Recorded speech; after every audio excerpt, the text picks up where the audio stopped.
If you're just starting Genshin Impact, things can be a bit overwhelming. There is just so much that you can do and so many different aspects to the game that you can focus on. But it can all be simpler than you think if you follow the tips I'm about to share in this video. These are my top 10 beginner tips that you need to know if you're just now starting Genshin Impact.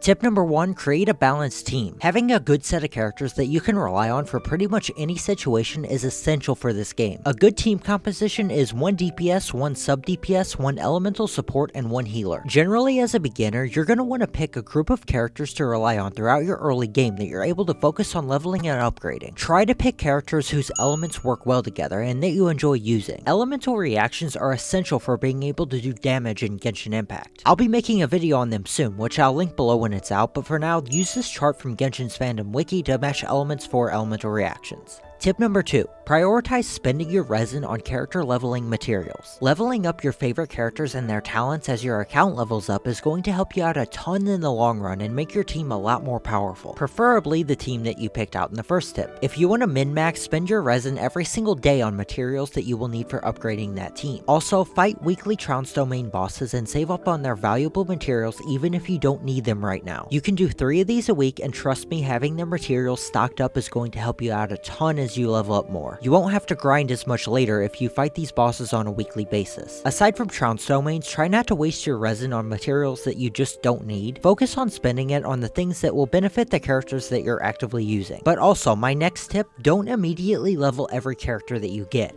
Especially in early game, it's best to prioritize making a team of 4 characters that you like and that fit your playstyle. You can focus on just a few characters that you like and make them more powerful instead of spreading your time and resources across everyone. But if you want to go even more in depth, the majority of your focus should be on your main DPS character. Putting the majority of your resources into just that one character will ensure that you have someone powerful enough to carry you through some of the more challenging content that Genshin has to offer. I suggest leveling your main DPS as much as you can for your world level before putting a lot of focus into the rest of your team. Once they're max level, move on to the other characters in your team. Depending on what day it is, spend your resin on whoever's materials are up in the domains that day. If you're lucky, all of your team's materials will be open on different days, so you can farm for each character on each different day of the week. Don't forget to level talents, especially for your main DPS, as well as leveling up weapons. Again, focus on your main DPS's weapon and then the other teammates.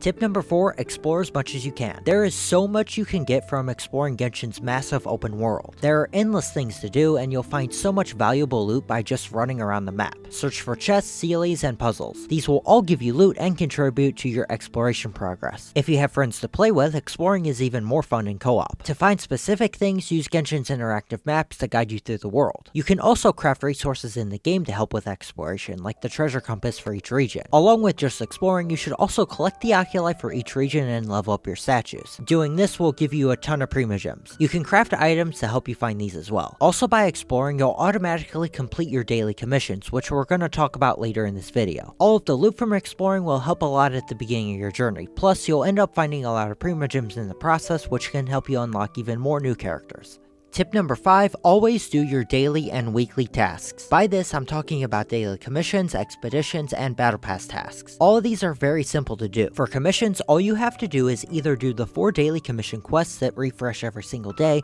or pretty much do anything else that we talk about in this video. You'll earn encounter points by doing quests, exploring, spending your resin, and so much more, which automatically complete your daily commissions. You'll get 10 primogems for each commission you complete, and you can turn them into Catherine for an additional 20. If you do commissions every single day, the primogems will add up. And while you're at Catherine, send your characters on expeditions. You can choose from a variety of resources from each area of the map and send select characters to gather them while you're offline. The next time you log in, you can redeem them and send the characters out again for more. It's literally free resources and you don't even have to play. When you're a high enough level, look at your battle pass tasks. There are daily, weekly, and monthly tasks. Usually these aren't hard to complete, especially the daily and weekly tasks, and you'll get rewards from the battle pass by doing them, even if you have the free version of the battle pass. All the daily rewards you get will add up over time and help you out a ton in the long run.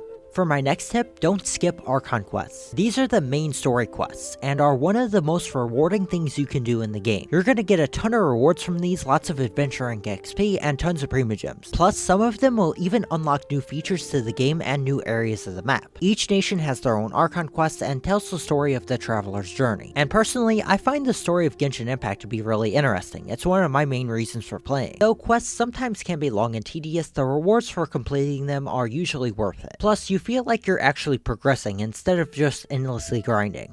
Along with the Archon quests, make sure to do side quests. Most of the early ones are pretty simple, and you'll earn a lot of extra Primogems by doing them that you can use to wish for even more new characters. You'll easily complete your daily commissions by doing any quest too, so even more of a bonus. My next tip has to do with Primogems. I have made a whole video about the best ways to farm Primogems, which I'll link in the description. But once you do gather Primogems, you want to make sure to not waste them. They're a very limited resource that take a lot of time to get your hands on. You can also buy them, but they're very expensive. First of all, never spend your Primogems on the standard banner. This is a huge waste because any of the standard characters are unlockable on the event banners, and you'll likely get them from losing 50/50s on the event banner. Plus, you will get standard wishes for free from leveling each of your characters. Always spend your Primogems on wishes for the event banners, but only wish on characters that you're sure you want. Never aimlessly wish on banners just because you have the Primogems to do so. Though you can build pity by doing this, building pity on banners does literally nothing for your account. All you're doing is risking getting a character or weapon that you don't want. You can simply just stockpile your Primogems and spend them on the banner with the character or weapon that you want whenever that banner is up. By limiting your Primogem spending, you'll be sure to not waste any of them, and you'll have a much better chance of getting the characters that you actually want. Along with this, pull for whatever characters you like instead of whatever characters are considered to be meta at the time. If there's a character you see on the banner and like, and that seems fun to play for you, wish for them, even if they're not considered the best overpowered DPS. The point of any game is to have fun playing it, and you're gonna enjoy the game more if you play with characters that you actually like instead of just what's popular.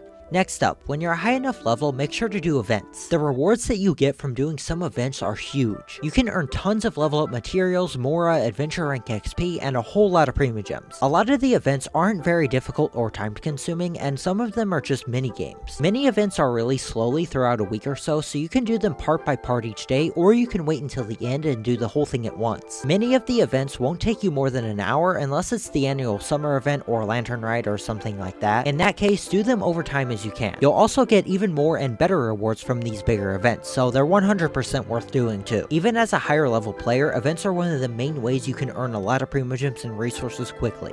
My second to last tip is a very simple one, and that is to check your mail. Yes, it's as simple as it sounds. All the time, Genshin gives away free stuff in the mail tab, and sometimes it can be a lot of Primogems, especially on special occasions, like at the beginning of every new update. It's literally free resources, and all you have to do is click one button, and so many people forget about this. If you want to go one step further, download the HoYoLab app or go on the website and do daily check-ins. You'll get rewards sent directly to your mailbox by doing this, and can get better and better rewards once you build up a streak. Finally, also in the HoYoLab app, redeem codes. At the beginning of every major update, HoYoverse gives away livestream codes to Genshin players. All you have to do is click redeem and select your account, and you'll usually get a few hundred free Primogems as well as other resources. All of this is super easy to do, and you don't even have to really play the game to get some decent rewards. And my final tip for Genshin Impact is to take your time. Genshin Impact is a marathon, not a sprint. You're just not going to have max level characters overnight. By rushing through quests for rewards, you're only skipping through important parts of the game that you might actually find interesting. You're not in a race against anyone else. Play it slow, explore the map, do quests, do your dailies, all at your own pace. You won't be missing out on anything, and you'll probably end up enjoying the game more. And Genshin is open world, so you can literally just go wherever you want in the game and do whatever you want. It's a game that's meant to take time, not something that's meant to be rushed through. Genshin is a long-term game. It's not something that you're gonna just jump on one day and immediately be the best at. You have to take time and level up your account and level up your characters. It's just simply not possible to do everything overnight. Also, if you don't have any 5-star characters right away, don't worry. Though they are very useful to have, a well-balanced 4-star team will do just fine through pretty much all of the early game's content. Just take things slow, and eventually you'll be the one who's max level and helping out new players. If this video helps, I'm working on a series of videos taking Genshin Impact players from complete noob to pro, so check out the next video here.